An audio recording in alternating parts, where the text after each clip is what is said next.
Uber, Mercedes, Goldman Sachs, Walmart, McDonald's. What do all these companies have in common? Well, they were all part of the Google Next event this past week in Vegas. I had the privilege of spending 4 fully packed days with customers, partners, analysts, and the incredible startup leaders that evolve in and around a very, very vibrant data, AI, and analytics community. We had large contingents of CEOs joining across sessions, networking, and booth, and I participated in a good amount of sessions, one of which was a very, very popular one. You heard about it at last week's CarCast. You can catch the trailer up here if you missed that one. I also participated in a great panel with my friend Sanjeev Mohan and Stream's customers UPS Capital. Sanjeev will come on the CarCast pretty soon to give us his take on the industry. And I also participated on another panel where we unveiled the secrets of scale. What does it take to get to 100 million? Now, beyond data, AI, and analytics, what I found interesting is in the startup session, you asked us to tackle this topic of the moat. What is it? How should you think about the moat? And so in today's CarCast, we're going to double click into that. What is a moat? So stay until the end, because before we dive into this topic, I have to say how amazing it was to see so many of you. I love your passion, your energy means a lot to me. You know who you are. I can't tag all of you, but some that I'm thinking about immediately. Sarah from American Express, who stopped by our session to say it was the highlight of her day. So thank you for saying that, Sarah. Brad, CEO and serial entrepreneur, appreciate how practical some of the sessions were. I think about my friend Adrian of Mercado Libre, Padma from Easy Park, Pinocchio of UPS Capital, Blake of IDMe, Ajinkya, the one and only Ravi Jain, Olivier, so many of you from the bottom of my heart. Means a lot. I'm almost getting too emotional talking about it, so I'm going to move on, but thank you so much. A lot happened throughout the week. There's no shortage of videos and blogs you can read to find out about it. I'm going to put in my blog down here the one video and the one blog that I think you should read in order to know the themes of the event. I'm also providing a summary of one of my favorite blogs, 101 real-world Gen AI use cases that was featured at the event. I hope you'll find it useful. Now, if you want to meet this coming week, know that on Tuesday, I will join Data Haiku CEOs and my friend Florian on stage of his company's Everyday AI Summit in San Francisco. We're going to talk about what it takes to make Gen AI work. Aaron, who was in my session last week, will also be there. So this should be a fun event. And it is definitely the event to attend this coming week. You'll get to meet Data Haiku's team, of course, but also their customers, Palo Alto Networks, Genentech, Western Digital, NVIDIA, etc., etc. Now, don't worry if you're not based in San Francisco. There's a whole series of these Everyday's AI Summits. So check out the link to the site so you can find out something that's near you. And then on Thursday, I will join the CDAO Inner Circle hosted in Menlo Park. This is a gathering of all the important CDAOs in the area. So if you want information on that, don't hesitate to ping me. Now, when it comes to Gen AI, we talked about this in the past in the CarCast. It's very tempting to come up with hundreds of use cases as you ask across the company. But what we've learned is that there might be easy ways to categorize these use cases, particularly if you focus on the outcome. There are 3 ways you can probably categorize them. The first one is around customer operation, customer experience.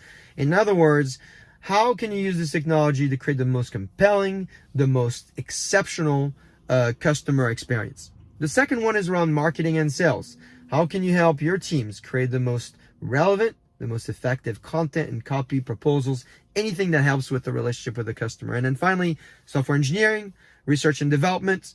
How can you create the most efficient, the clear, the most clean code, and how can you do that faster? If you watch the keynote, you'll see there's countless examples of organizations already there. And when you read my blog, you'll find that there's a few highlights that I think are worth paying attention to. I think about Alaska's airline. I think about IHG Hotel, Pepperdine University, Mercedes, Wayfair, Woolworths, a great Australian retailer whose CEOs I visited last time I was in Australia. And I know Angelo sometimes watches the CarCast. So Angelo, hi, and I hope you're having fun and making great progress with Gen AI. But the reason for why I'm mentioning all these examples here is because that beyond the 3 categories, right? Customer experience, sales, marketing, software engineering, and R&D, I think we're also learning now is what's the next level implementation guidance that you can follow. And it turns out when you look at agents, there's 6 types of Gen AI agents you should consider to build when making Gen AI happen. What are they? Customer agents, employee agents, creative agents, data agents, code agents, and security agents. All of that is detailed in my blog, so I'll let you take a look at that. And of course, watch the whole keynote video where lots and lots of customers examples provided. Now, the second question we tackled this past week is this question of moat. What is your moat? How do you build your moat? How do you maintain it? What even is a moat? And what I've learned working through small, medium, and large organizations across all phases of scale is that the term moat is overloaded, it's misused, it's overused sometimes. And so rather than thinking about the one unique moat you might have, I'd look at the unlocks that you're attempting to create throughout your organization's journey. And so in the earlier phase, your work is really focused on your differentiated perspective, the way you're designing around the problem itself. And we discussed this previously. I'll attempt to give you a link to that up here on the customer's jobs to be done. This is a great theory to follow around how you solve for the customer's problem rather than think about the features. In the second phase of maturity, the unlock, if you will, what you're trying to get to is an exceptional way to deliver against your perspective. This is where IP becomes important, but it's also about your team's ability to build with high reliability around the IP that matters.